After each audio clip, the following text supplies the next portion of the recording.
ધોરણ 10 વિજ્ઞાન chapter number 4 વિભાગ ડી માંથી આ 7 ક્વેશ્ચન છે પરફેક્ટ તૈયાર કરી લેજો 100% બોર્ડની પરીક્ષામાં આ 7 ક્વેશ્ચન માંથી એક ક્વેશ્ચન 100% આવી જશે।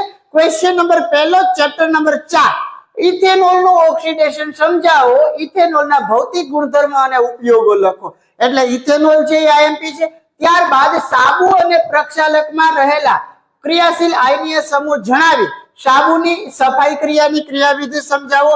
આ પણ એક આઈએમપી ક્વેશ્ચન છે। સમઘટકો એટલે શું? બ્યુટેન અને પેન્ટેનના સમઘટકો દોરો। આ થોડોક વધારે આઈએમપી છે અને ખાસ કરજો। ક્રિયાશીલ સમૂહ એટલે શું? ગમે તે ત્રણ ક્રિયાશીલ સમૂહના નામ આપી ક્રિયાશીલ સમૂહનું સૂત્ર, ક્રિયાશીલ સમૂહ ધરાવતા કાર્બનિક સંયોજનના નામ જણાવો।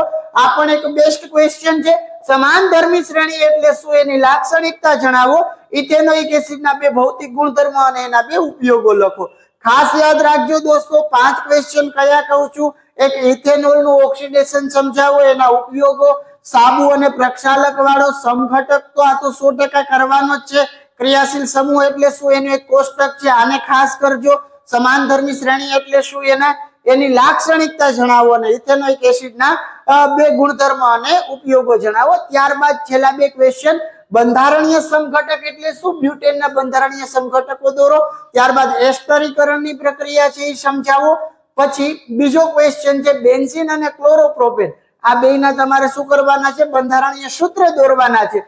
યોગશીલ પ્રક્રિયા એટલે શું? ઉદાહરણ આપીને સમજાવો। ટોટલ મેં આ 7 ક્વેશ્ચન આપ્યા છે દોસ્તો। 100% આ 7 ક્વેશ્ચન માંથી એક ક્વેશ્ચન તમારી બોર્ડની પરીક્ષામાં વિભાગ ડી ની અંદર જોવા મળશે।